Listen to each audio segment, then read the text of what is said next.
حضور پاک صلی اللہ علیہ وسلم نے فرمایا کہ لوگ اپنے بادشاہوں کے دین پر ہوتے ہیں. حضور پاک صلی اللہ علیہ وسلم کی ذات گرامی مجموعہ عالم ہیں اور خدائی حکم کے تابع ہیں. بیت رضوان کے سلسلہ میں قرآن میں فرمایا گیا ید اللہ فوق ایدیہم، اللہ کا ہاتھ ان لوگوں کے ہاتھوں کے اوپر ہے. ایسے نا، تو گویا اللہ تعالیٰ نے حضور پاک صلی اللہ علیہ وسلم کے ہاتھ کو اپنا ہاتھ قرار دیا. قرآن مجید میں ہے کہ اللہ کو قرض نہ دو کا مطلب ہے، مولانا روم لکھتے ہیں کہ اللہ کے راستے میں بدن گھٹانے کی فکر کر.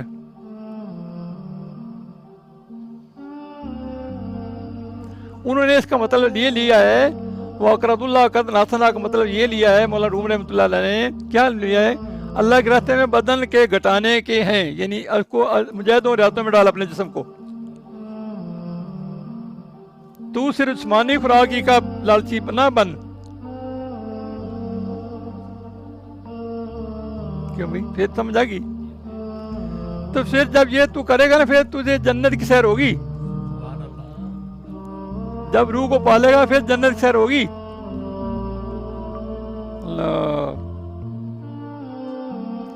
جسم فضلوں سے خالی ہوگا تو اسرار علاج نصیب ہوگا نا.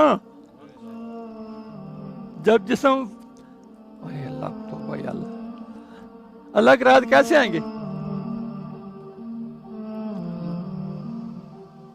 اللہ قرآن مجید میں سورۃ یاسین میں آیت نمبر 60 میں ہے، اے اولاد آدم، کیا میں نے تم سے عہد نہ لیا تھا کہ شیطان کو نہ پوجنا؟ بے شک وہ تمہارا کھلا دشمن ہے اور میری بندگی کرنا یہ سیدھی راہ ہے.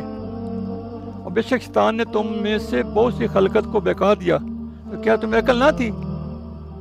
تو یہ ہے وہ جہنم کا جس کا وعدہ تم سے وعدہ تھا. یہ ہے وہ جہنم جس کا وعدہ تم سے تھا.